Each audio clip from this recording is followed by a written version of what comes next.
ሰበር ዜና ጀነራሉ ከስልጣን ተባረሩ። ድንገተኛና ከባድ እርምጃ ተወስዷል።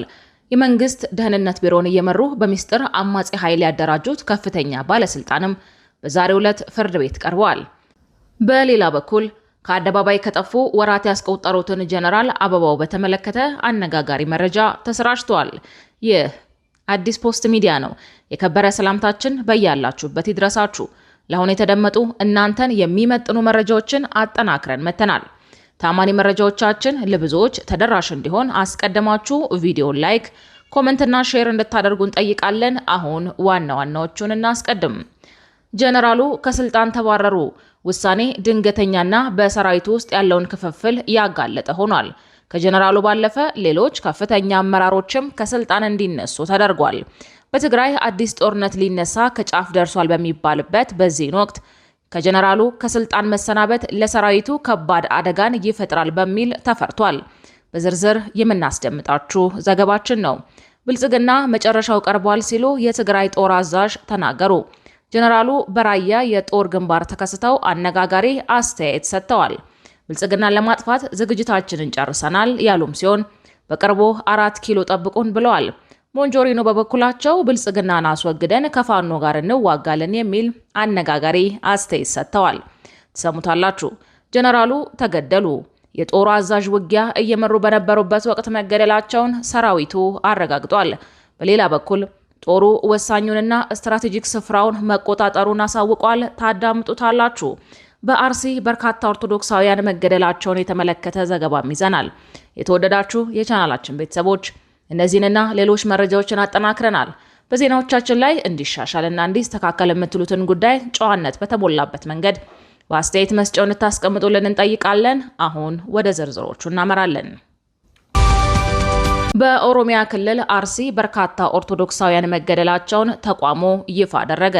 የኢትዮጵያ ሰብአዊ መብቶች ጉባኤ ኢሰመጉ በኦሮሚያ ክልል ምስራቅ አርሲ ዞን በተለያዩ ወረዳዎች ከ2014 ዓ.ም እስከ ግንቦት 24 ቀን 2018 ዓ.ም ድረስ በተፈጸሙ የሰብአዊ መብት ጥሰቶች ላይ ያካሄደውን የምርመራ ግኝት ይፋ ባደረገበት 158ኛው ልዩ መግለጫ ቢያንስ ከ450 በላይ ንጹሃን ዜጎች መገደላቸውን አስታውቋል። ሀገር በቀሉ የሰብአዊ መብቶች ተሟጋች ድርጅት በ37 ገጾች ቀንብቦ ባወጣው ሪፖርት መሰረት በዞኑ በሚገኙ 9 ወረዳዎች ውስጥ በታጣቂ አካላት ማንነትና ሃይማኖትን መሰረት በማድረግ በተፈጸሙ ጥቃቶች የሰው ሕይወት ከማለፉ ባሻገር በርካታ ዜጎች ለአካላዊ ጉዳት፣ ለእገታና ለአስገድዶ መሰወር ተዳርገዋል።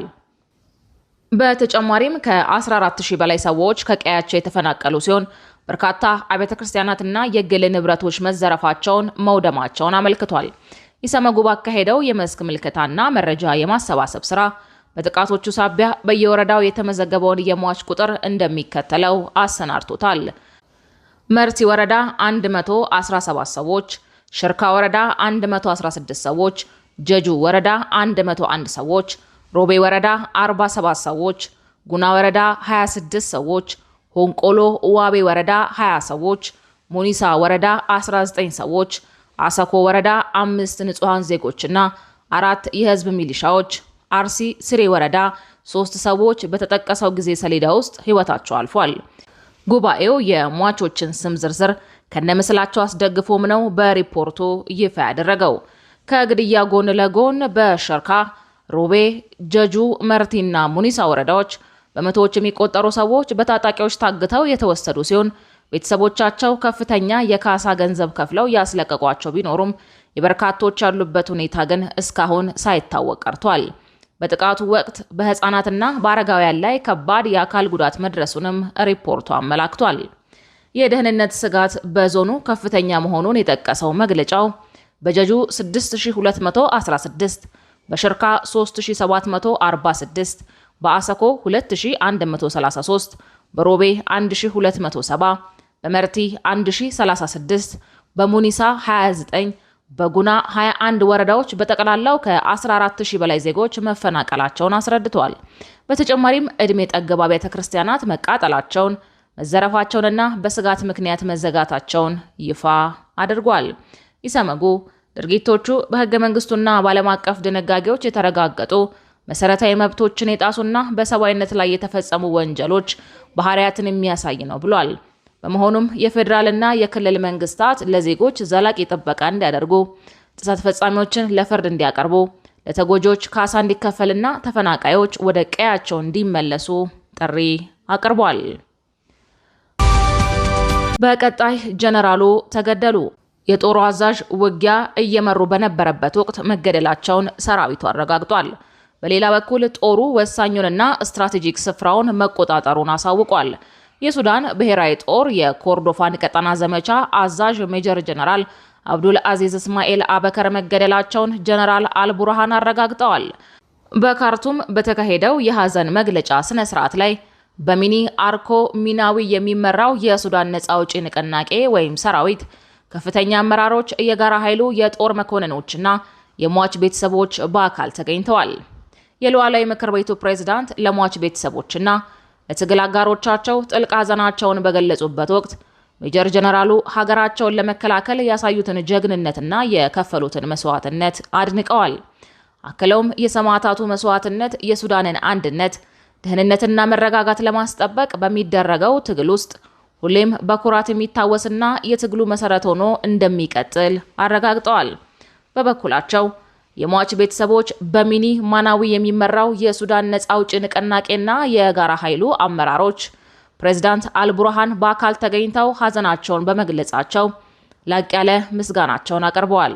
ሜጀር ጀነራል አብዱል አዚዝ የጀግንነትና የቅንነት ምሳሌ ሆኖ እንደሚቀጥል አውስተው የትግል አጋሮቹም የእርሱን ፈለግ በመከተል ሱዳንን የመከላከል ሀገራዊ ግዴታቸውን አጠናክረው እንደሚቀጥሉ ቃል ገብተዋል።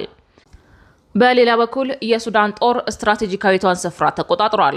የሱዳን ጦር ኃይል ከመዲናዋ ካርቱም ተነስቶ በተቀናቃኙ የፈጣን ደጋፊ ኃይሎች ከበባ ውስጥ ወደምትገኘው ኤል ኦቤድ ከተማ የሚወስደውን ዋና የትራንስፖርት መስመር ሙሉ በሙሉ መቆጣጠሩን አሳውቋል። በእሁድ ዕለት በሱዳን ጦር ኃይል ቁጥጥር ስር የገባው አልሳዳራት የተሰኘው ዋና አውራ ጎዳና ኃይሉ ወታደሮቹን፣ መሳሪያን፣ የነዳጅና የሎጂስቲክ አቅርቦቶቹን በቀላሉ ለማንቀሳቀስ የሚረዳው ሲሆን አርኤስኤፍ የሰሜን ኮርዶፋን ግዛት ዋና ከተማ የሆነችውን ኤል ኦቤድን ለመቆጣጠር የሚያደርገውን ግስጋሴ የሚያግድ ነው ተብሏል። በከተማዋ ውስጥ ግማሽ ሚሊዮን ገደማ የሚሆኑ ዜጎች ተከበው የሚገኙ ሲሆን ነዋሪዎቹ ለአርኤስኤፍ የድሮን ጥቃቶች በመጋለጣቸው አሰቃቂ የሰብአዊ ውጥረት ማንዣበቡን የተባበሩት መንግስታት ድርጅት ያስጠነቅቃል። የሱዳን ጦር ባወጣው መግለጫ መሰረት አውራ ጎዳናውን ተቆጣጥሮት ከነበረው የአርኤስኤፍ ኃይል ጋር ለ2 ቀናት ያክል ከተካሄደው ከፍተኛ ውጊያ በኋላ በካርቱምና በኤል ኦቤድ መካከል የሚገኙ በርካታ ከተሞችንና መንደሮችን መልሶ መቆጣጠር ተችሏል።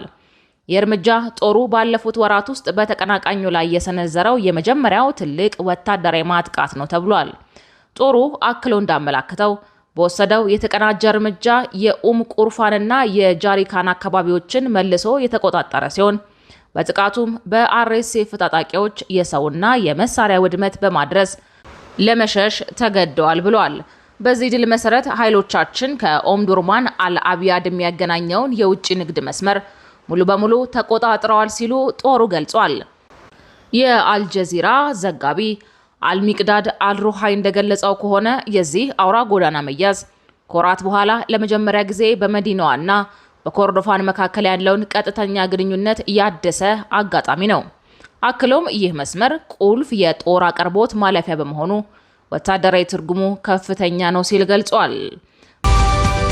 በቀጣይ መረጃችን ብልጽግና መጨረሻው ቀርቧል ሲሉ የትግራይ ጦር አዛዥ ተናገሩ ይለናል። ጀነራሉ በራያ የጦር ግንባር ተከስተው አነጋጋሪ አስተያየት ሰጥተዋል። ብልጽግናን ለማጥፋት ዝግጅታችንን ጨርሰናል ያሉም ሲሆን በቅርቡ 4 ኪሎ ጠብቁን ብለዋል። ሞንጀሪኖ በበኩላቸው ብልጽግናን አስወግደን ከፋኖ ጋር እንዋጋለን የሚል አነጋጋሪ አስተያየት ሰጥተዋል። ከፍተኛ ወታደራዊ ፍጥጫ በተፈጠረበት ራያ ግንባር የተሰማራውን የህወሓት ጦር የሚመሩት ሌተናል ጀነራል ዮሐንስ ወልደ ጊዮርጊስ ወይም መዲድ ጦርነቱ የሚታወጅበትን ቀን መቃረቡን ተናግረዋል። ጀነራሉ በራያ አካባቢዎች የተካሄደው የጦርነት እወጃ በአደባባይ የተነገረበትን የስብሰባ ዘመቻ መዝጊያ ላይ ከባድ ንግግር አሰምተዋል። ጀነራሉ በመድረኩ ላይ ባደረጉት ንግግር በአጥፊነት የወነጀሉትን የብልጽግና አገዛዙ በመጨረሻ ምዕራፍ ላይ ደርሷል ብለዋል። እኛን አጥፍተው መኖር የሚፈልጉትን ኃይሎች ለማጥፋት የመከተ አቅሞችን ማጠናከር ወሳኝ መሆኑን ጀነራሉ በአደባባይ ተናግረዋል። በትግራይ ደረጃ እንደ ህዝብ ፍጹም አንጠፋም በሚል መሪ ሐሳብ እየተካሄደ የቆየው የደቡብ ትግራይ ዞን ማጠቃለያ ተገኝተው ንግግር ያደረጉት ጀነራሉ እኛን አጥፍተው ለመኖር ለሚፈልጉ አገዛዞች በማጥፋት የትግራይ ህልውናን እናረጋግጣለን ብለዋል። በደቡብ ትግራይ ዞን ከሚገኙ 108 ጣቢያዎች ለተውጣጡ ተወካዮች፣ አመራሮችና በየደረጃው ለሚገኙ የህብረተሰብ ክፍሎች ንግግር ያደረጉት ጆን መዲድ አምባገነን ነው ያሉትን ብልጽግናን ለማጥፋት ዝግጅት በመጠናቀቅ ላይ እንደሚገኝ አስታውቀዋል። የትግራይ ህዝብ አምባገነናዊ አገዛዝን እየመከተ መቆየቱን ያስታወሱት ጀነራሉ በጥፋታችን ላይ አምባገነናዊ ስርዓት ለመገንባት የሚፈልጉትን አዛዦች ለማጥፋት በመጨረሻ ምዕራፍ ላይ እንገኛለን ብለዋል። ጀነራሉ በተያዘው የመመከት ጦርነት ዝግጅት በመጠናቀቅ ላይ መሆኑን በመግለጽ በጊዜ የለንም መንፈስ እየተሰራ መሆኑን ጠቁመዋል። ብልጽግናን አጥፍተን ህልውናችንን ለማረጋገጥ ተዘጋጅተናል ያሉት ጀነራሉ በአጭር ጊዜ ውስጥ ሁሉም ነገሮች እንደሚገለባበጡ ተናግረዋል። ህወሓት ባለፈው አንድ ሳምንት የተሸረሸረበትን ህዝባዊ ድጋፍ ለመጠገንና ወደ ጦርነት ለመግባት የስብሰባ ዘመቻ ላይ ተጠምዶ አሳልፏል። በየከተሞቹ የተደረገው ስብሰባ መጠናቀቁን ተከትሎ ቡድኑ ጀነራሎቹን በተለያዩ ግንባሮች አሰማርቶ ጦርነቱን ለመለኮስ እየተዘጋጀ መሆኑን ተጠቁሟል። በተለይም በራያ ግንባር ያለው አሁናዊ ሁኔታ በከፍተኛ ደረጃ መባባሱን የሚያመላክቱ መረጃዎች ከስፍራው እየወጡ ነው። ከጎረቤት ሀገር በድንበር በኩል ከውጪ ወደ ውስጥ ለማጥቃት የተዘጋጀውን የህወሓት ኃይልም በሻዕቢያና በሱዳኑ ጀነራል አልቡርሃን ጦር ተደግፎ ከወልቃይት ጫፍ ሸረሪና እስከ ቤንሻንጉል ኩምሩክ እየተንደረደረ ነው። ጦርነቱ በቀናት ውስጥ ሊቀሰቀስ እንደሚችል የሚያመላክቱ ትንተናዎች ከወዲሁ እየወጡ ሲሆን መሬት ላይ ያለው ወታደራዊ እንቅስቃሴም ተጋግሏል። ህወሓት በይፋ በብልጽግና ጦርነት አውጆ ሲንቀሳቀስ በፌዴራል መንግስት በኩልም ከባድ ዝግጅት እየተደረገ መሆኑን የሚያመላክቱ መረጃዎች እየወጡ ነው። በመጨረሻም ጀነራሉ ከስልጣን ተባረሩ። ውሳኔው ድንገተኛና በሰራዊቱ ውስጥ ያለውን ክፍፍል ያጋለጠ ሆኗል። ከጀነራሉ ባለፈ ሌሎች ከፍተኛ አመራሮችም ከስልጣን እንዲነሱ ተደርጓል። በትግራይ አዲስ ጦርነት ሊነሳ ከጫፍ ደርሷል በሚባልበት በዚህን ወቅት ጀነራሉ ከስልጣን መሰናበቱ ለሰራዊቱ ከባድ አደጋን ይፈጥራል በሚል ተፈርቷል። ከስልጣን የተባረሩት ጀነራል የትግራይ ሰራዊት አዛዥ ጀነራል ፍስሐ ኪዳኑ ማንጁስ ናቸው። ጀነራሉ የትግራይ ሰራዊት አዛዥና የትግራይ ሰላምና ጸጥታ ቢሮ ኃላፊ ነበሩ። ነገር ግን በትላንትናው ዕለት ደብረጽዮን ጀነራሉ ከስልጣን በማንሳት ሌላ ባለስልጣን ሾመዋል። ዶክተር ደብረጽዮን ገብረ ሚካኤል የትግራይ ጊዜያዊ አስተዳደርን በማስወገድ ራሳቸውን የክልሉ ፕሬዝዳንት አድርገው ካወጁ በኋላ የመንግስት መዋቅሩን ይበልጥ ለመቆጣጠር የሚያስችሏቸውን አዳዲስ ሹመቶችን ሰጥተዋል። በዚሁ መሰረት ዶክተር ረዳኢ በርሄን የንግድና ልማት ቢሮ ኃላፊ እንዲሁም አቶ ተወልደ ብርሃን ተስፋ ዓለምን የሰላምና ጸጥታ ቢሮ ኃላፊ አድርገው ሾመዋል። ይህንን ተከትሎ የትግራይ ሰላምና ጸጥታ ቢሮ ኃላፊ የነበሩት ጀነራል ፍስሐ ኪዳኑ ወይም ማንጁስ ከስልጣን ተነስተዋል። ከዚህም በተጨማሪ በትላንትናው ዕለት በተጠራው የክልሉ ምክር ቤት ስብሰባ የቋሚ ኮሚቴ አመራሮች፣ የጠቅላይና የአውራጃ ፍርድ ቤት ዳኞች ሹመት የጸደቀ ሲሆን የቀጣዩ ዓመት የክልሉ በጀትን መጽደቁን የክልሉ ሚዲያዎች ዘግበዋል። ይህ የዶክተር ደብረጽዮን እርምጃ በትግራይ ያለውን የፖለቲካ ስብራት መመለስ ወደማይቻልበት ደረጃ ያደረሰው ሲሆን ከስልጣን የተወገዱት የቀድሞ ጊዜያዊ አስተዳደር ፕሬዝዳንት አቶ ጌታቸው ረዳ በሰጡት ጠንካራ ምላሽ የደብረጽዮን ቡድን እንቅስቃሴ ክልሉን ከፌዴራል መንግስቱ ጋር በቀጥታ ወደ ማጋጨት የሚያመራ መሆኑን አስጠንቅቀዋል። አቶ ጌታቸው አክለውም ዶክተር ደብረጽዮን የራሳቸውን ውሳኔ እንደማይወስኑና ትዕዛዝ የሚቀበሉት ከሌላ አካል መሆኑን ጠቁመው አሁን ወደ ላይ አቅጣጫ መንገድ መመረቃቸውን ከሻዕቢያ የኤርትራ መንግስት ጋር ግንኙነት እያደረጉ መሆናቸውን የሚያረጋግጥ ነው ሲሉ ከባድ የደህንነት ክስ ሰንዝረዋል። ከዚህም ባሻገር አቶ ጌታቸው በትግርኛ ቋንቋ ባሰራጩት ጽሑፍ ዶክተር ደብረጽዮንን በክፉ ቀን በትግራይ ትከሻ ላይ የተወረወረ እርግማን ሲሉ በከፍተኛ ሁኔታ መኮንናቸው መዘገቡ አይዘነጋም። የፖለቲካ አመራሩን ታሪካዊ ክሽፈት ለማሳየትም በሰኔ 2014 ዓ.ም ምዕራብ ትግራይን ለማጥቃት በተጠራው የኮማንድ ፖስት ስብሰባ ላይ የተፈጠረውን አስታውሰዋል።